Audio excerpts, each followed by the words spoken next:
Hi, Genia. Welcome to the Integrative Health Coach Success Podcast.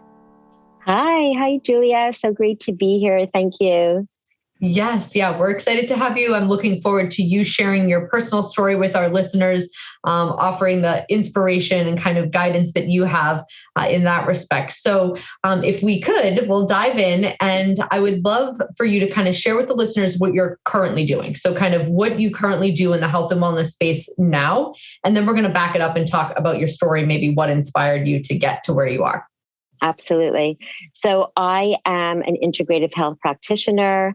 I see clients. Right now I see them virtually on Skype, Zoom, FaceTime. I also teach yoga. Yoga is a therapy.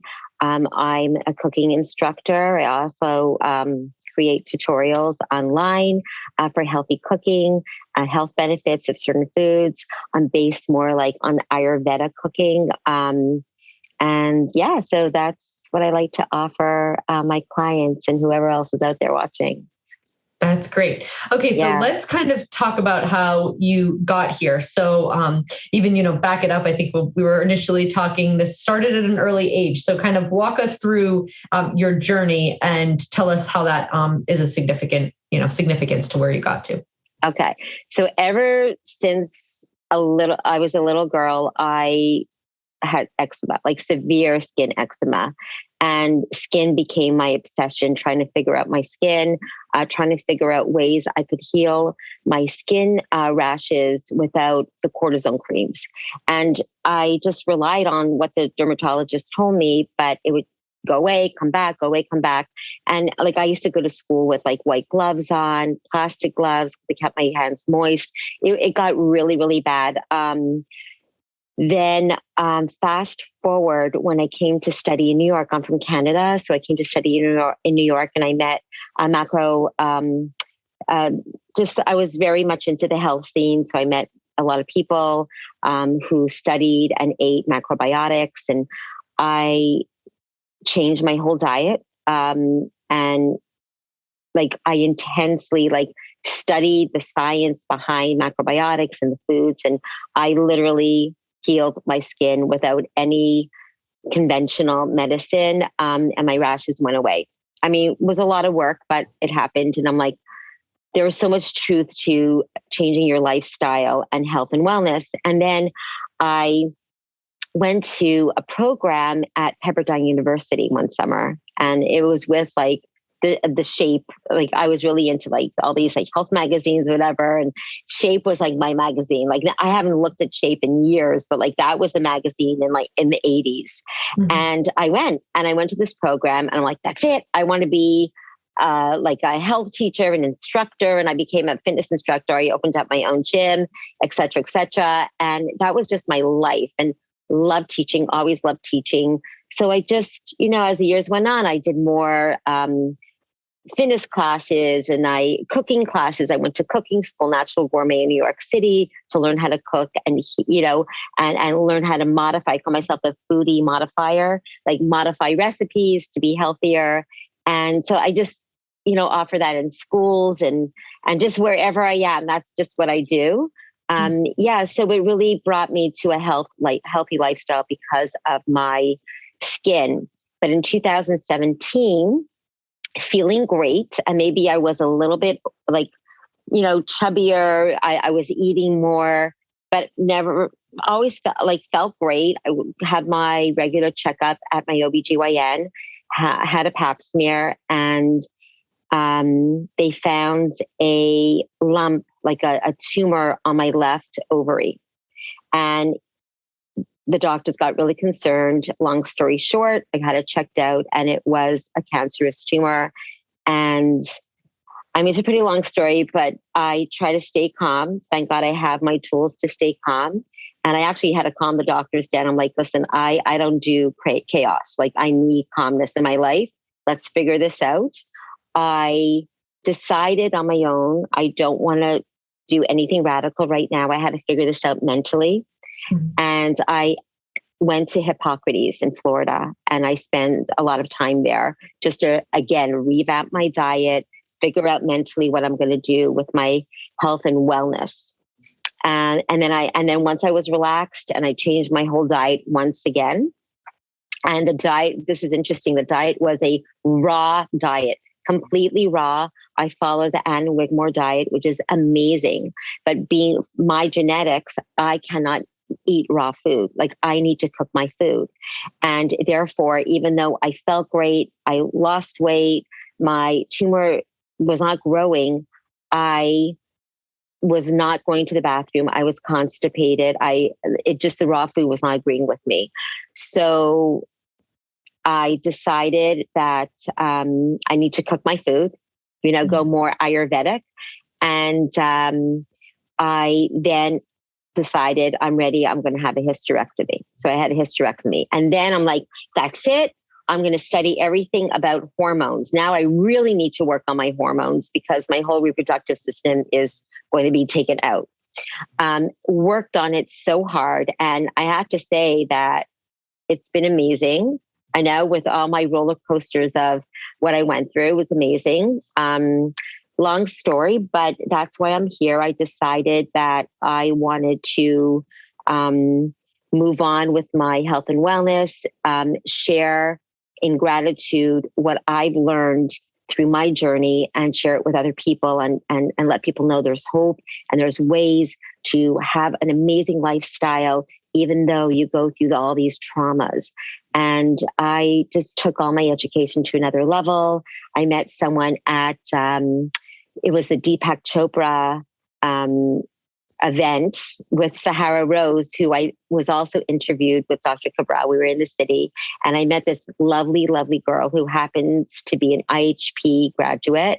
And she met me at this Deepak Chopra center and we just maintained a friendship. And she is the one that I want to do a shout out to Olga. Hi, Olga. Love you, girl. She's the one that introduced me to Integrative Health Institute with Dr. Cabral. So I fell in love and that's why I'm here. So I don't know, I'm just so grateful. You never know how things, why things happen, but there's always a reason. Nothing's coincidental. Yes. Yeah, absolutely. Yeah. And I think, everybody, right? All our clients that we work with, they have their stories. We as practitioners have our stories. And oftentimes there's places where like you could have inserted a different moment in time or like a different outcome or a different choice that would have changed the story altogether. And it's so important to acknowledge that, you made the choice to have the hysterectomy, and a lot of conventional medicine would have gone, okay, well, they probably did. Like, now you're done, like move on. But instead of just saying, okay, I'm done and going back to your regular life, you probably took it as an opportunity, right, to prevent and to now take hold of your health in an even deeper way than you ever did before, because you were mindful before. I was mindful before, but I always look at these events in life as messages. I went to an ashram last summer and I remember my teacher telling me that the simplest things, when you walk out and you feel the wind touch your skin, the universe is talking to you. And I really believe that. Like, I felt like all these things happening to me was a message, like bring it out, shine your light, Genia. You love to teach. Things are happening to you because we're pushing you to get out there in the world and teach others that there is a new way of living. There is a great way to experience this on a different level, but it's a mindset. You really need someone to guide you. And that's why we're all here. That's why Dr. Cabral is doing an amazing job getting us all out there, little munchkins out there to really heal the world, to be out there and do this work. Yeah, I couldn't agree more. So I'd like for you to share a little bit about, because my guess is some of your passion is preventative care and foundational care. How do you kind of use your story to either motivate, guide, inspire your clients in their process? What's your focus, shall we say, whether it's de-stressing or those kinds of things that you take with you into your practice? Okay. So that's a great question. So I don't have one particular niche. Like, I like to connect with people where they're at, and then we work with it. I do start with the with the nutrition part. I feel like the food is really, really important in people's health journey. And then the rest part, bringing down the cortisol level so we're able to rest at night. And then the exercise part, and then all the other stuff. I have some clients who actually want to work on the mindset first. So this is what I do. I try to make my program accessible to everyone. I do not charge a lot of money. I have packages. It's on my website. I have packages that I offer people, and I let them know, like, look at my website, see what I offer. It is doable. And then I commit myself to that client. And whether it's just like a one-time segment session with me where I just put them, I put them and I basically set them up to like what they need to do, their grocery list, their protocols, what they need to purchase, blah, blah, blah. If that's all they're asking me for. And then of course, unlimited texting and connect with me. I check up on them every so often, or I have my weekly sessions. Everything's like on my site where like I meet with them. People talk to me about anything having to do with like goal setting. We use the SMART method that I learned in IHP. We talk about the toxins, their environment in their home, where they're working, what they could do to eliminate stresses if they're in front of a computer, what they could wear to eliminate the EMFs. There's like so many like options out there. And because of my experience and because of my passion to research, I just like to share my resources with others.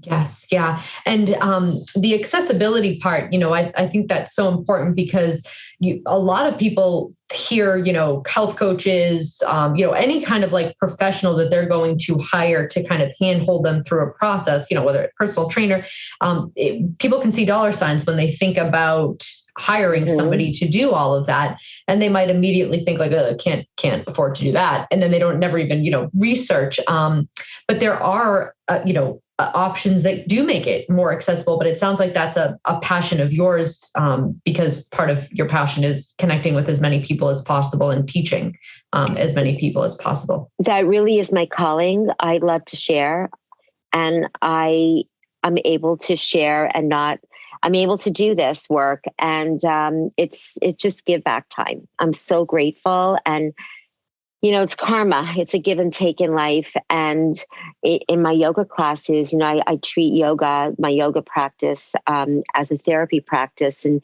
I share these de-stress protocols, and I share the power and the energies of healing within my class. And these aren't my personal clients, my private clients, but these are my students. So wherever I am, I'm sharing, the rain barrel effect. I'm sharing, the positives and negatives of certain lifestyles. Yeah, it is a very big passion of mine. And I think it's important for coaches and mentors to know that it's not all, it's not all about the dollar sign. I really feel like when you really teach with integrity and people see that you're teaching with passion and experience, that they're just going to come your way. It's like an energy that you're inviting in.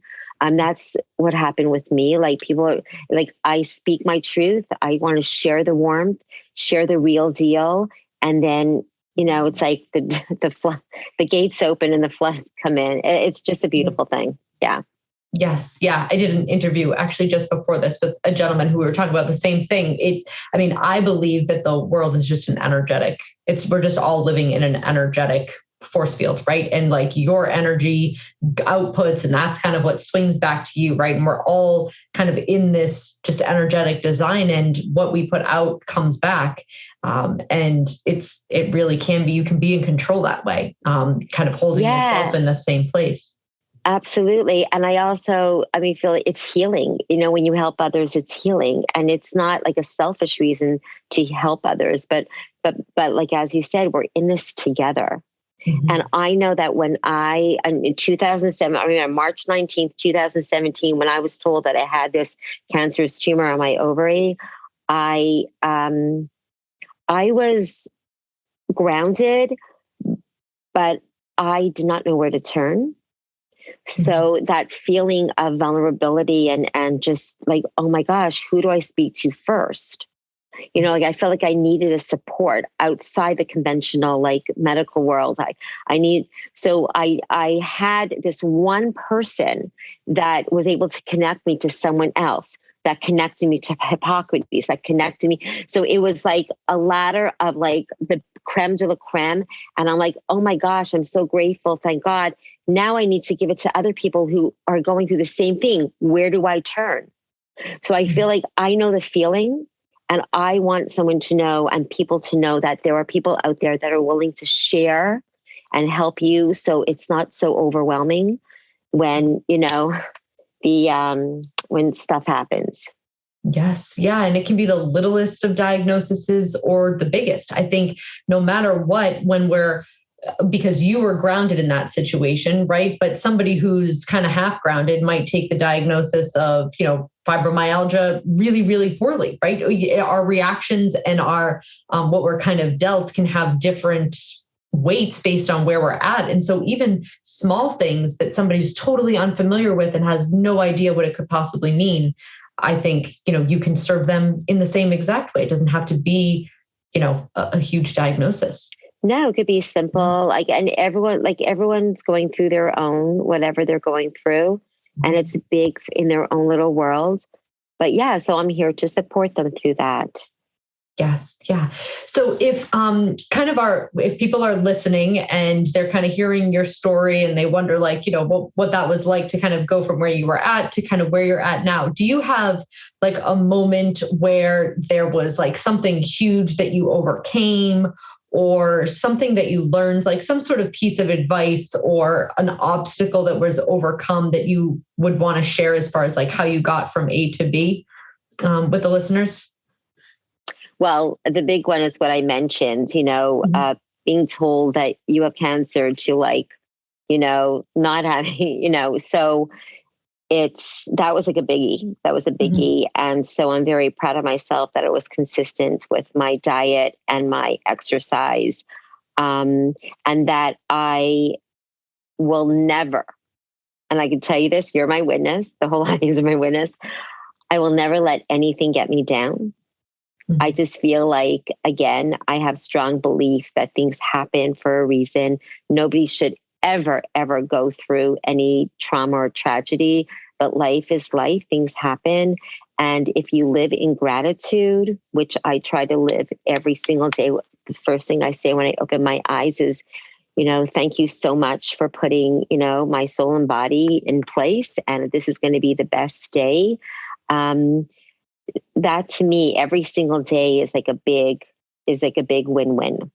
That's like a big win. And it's attitude. It's really a mindset. And that we are here. Like I really believe every single person, whether you know your talents, know your skills or not, everyone is here for a purpose. Mm-hmm. And it's a belief that we should all work on because we have something to share in the world. We're here for a reason, for a purpose. So so I feel like this is my purpose right now. Really believe it. Yeah, and I love this saying. I forget whose saying it is, but it's that life is happening for you and not to you. And it's that same kind of belief that no matter the worst day, the worst news, that it kind of is what you needed to propel you to what you're meant to do, be, share, and true. Taking that lens of that this isn't happening to me, it's happening for me, and I'm able to take that and translate it to whatever I'm meant to. Yeah, if we could have that mindset, oh my gosh, that is like the ultimate. Right. Yes. Everything's for a reason and purpose. Another thing is I remember when I was studying IHP, there was a quote by Jonathan Pollan, what was it? Eat food, not too much, eat green. Eat food, not too much, mostly green. Mm-hmm. And I just whenever I get into the moment, I want something else. No, eat food, mostly green. And I always follow that motto because it's true. If you come and think mostly green, get the greens in your body. You want that chlorophyll. You want those antioxidants. It's just it's habitual, in my mind. So it just keeps me so grounded with my food. Yeah. Yeah. All those little tag sayings, they can, yeah, if you keep them in the forefront of your mind, they can definitely be motivating in all different circumstances for sure. Oh, absolutely. Absolutely. Yeah. And yeah. So let's kind of go back to, I'm curious about the package structure because we like to, offer a little bit of like logistical inspiration too. So you have different packages that you use, which obviously makes it accessible to different types of people depending on what they're looking for. Yeah. Were the packages designed kind of methodically? Did you just kind of want to give a few options? I do have a few options. So here it goes. So this is what I do for now. It might evolve. So I have, like if you want to see me, it's like $75 for a session and I set you up. Like if you want to start a detox protocol, whether it's for a week, 14 days, 21 days of a complete liver two-phase detox. And then I just send you a bunch of information, texting, we go back and forth because there's always loads of questions about, can I eat this? Can I do that? And I'm there for you. And then I have a 3-package session for $200. So I meet with you 3 times and it could be once every 2 weeks, once every 3 weeks. I still check up on you in between those times, but we have 3 solid sessions where we talk about everything. And in the interim, I do research for you. So like if you have questions during that session and we need to figure things out, I'll do the research, come back to you through email, text, and until we meet again the next session. How are you doing? Let's figure out in order to move forward. Then we start all over with like the 3-session package. And people like that because of course it's less expensive than buying 1 session for $75. Then I have workshops that I do. So I do like yoga workshops and food workshops or cooking workshops. And that is like a flat $125, or whether it's cooking or yoga and those are my packages. Yeah, that's great. I'm curious a little bit more about the cooking stuff. So I think what did you call it? Foodie hacking so what do? You take a super yummy recipe that might have unhealthy ingredients and you pare it down and make it much healthier. Tell us a little bit about that. Okay, so I'm a food modifier. Food modifier. That was it. Food modifier. I should patent. My sister saw that when I #moodified her, and she goes, "You have to patent that." And I should, unless someone takes it from me before I patent. But anyways, so what I do, and this is something that I actually learned, and I had to learn it more with the baking because baking is more of a science. It's very hard to do that, but I could do it now because I know what you can modify and what you can't in baking. But for example, just yesterday I made these ginger sweet potato bread loaf, and like super amazing. But the recipe that I saw had certain ingredients that I would not use. Like the sugars, the salt, regular table salt, the flour, the just like the type of spices. Like organic. Like I like to use organic. Like I highly recommend organic. And people think it's like nouveau or it's fancy, it's more expensive. Organic means it's not been sprayed with pesticides and herbicides. You don't want that in your food. You might as well spray bug spray in your mouth. So that's it. It's as simple as that. That is what organic is. So,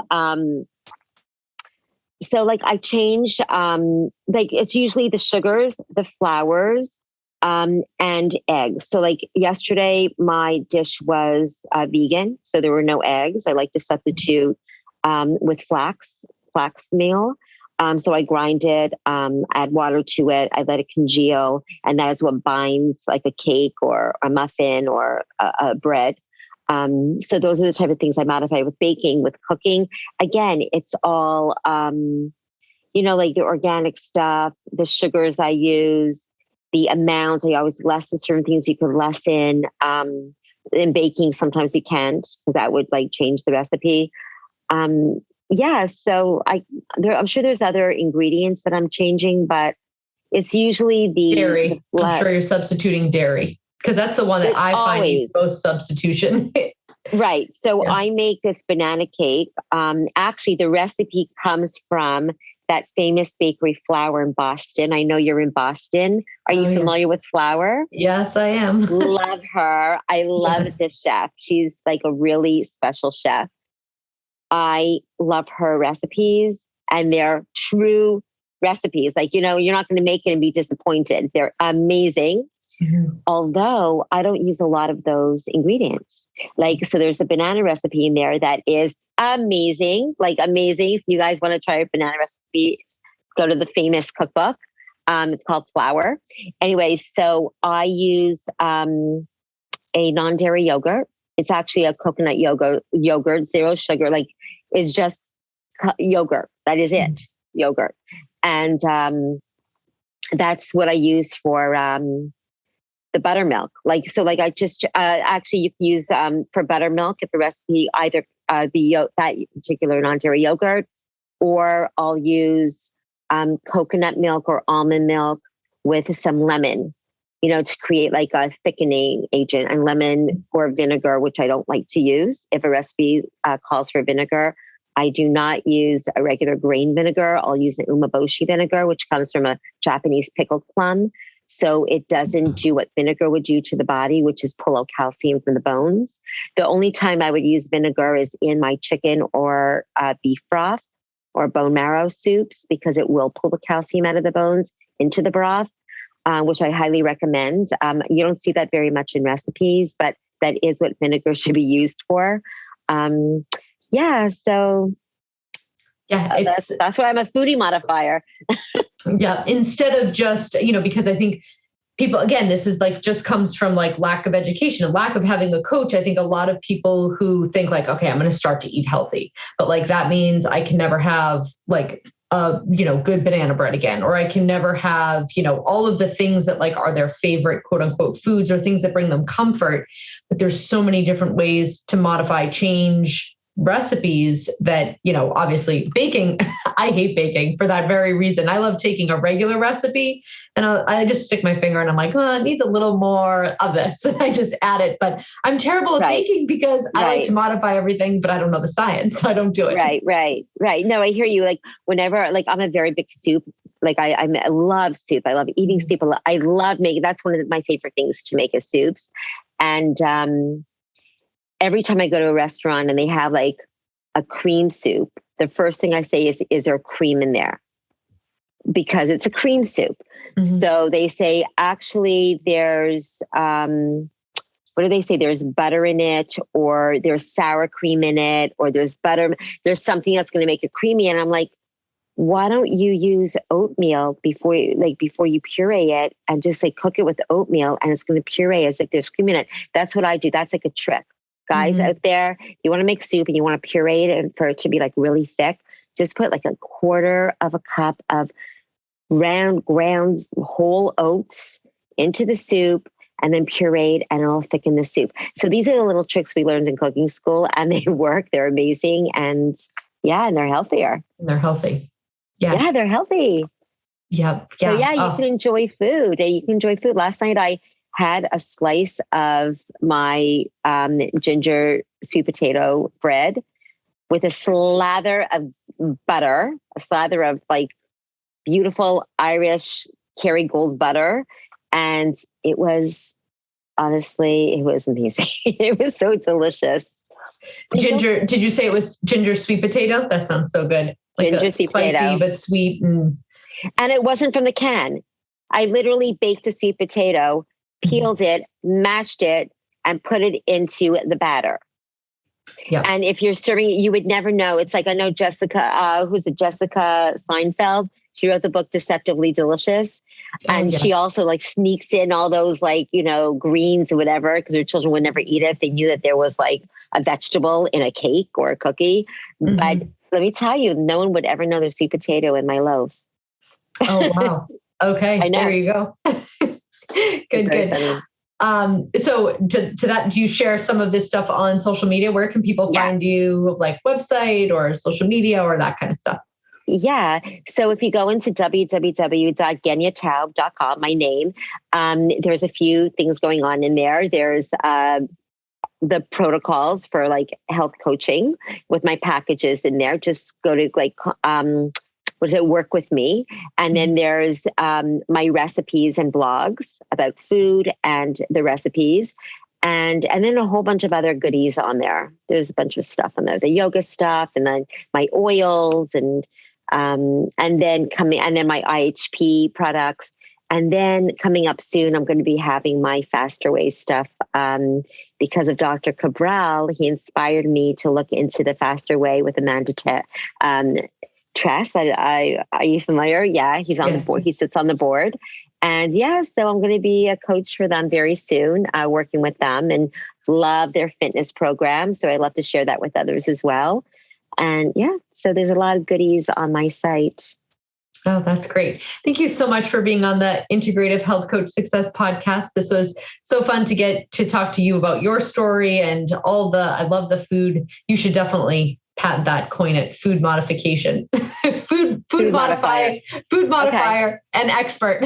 Okay, I'm going to do that right now. I'm going to go on GoDaddy and just lock it in. Yes. Thank you so much for being here and sharing all of that with the listeners. Pleasure. We appreciate it. Thank you so much. Okay, my pleasure. Okay, bye-bye.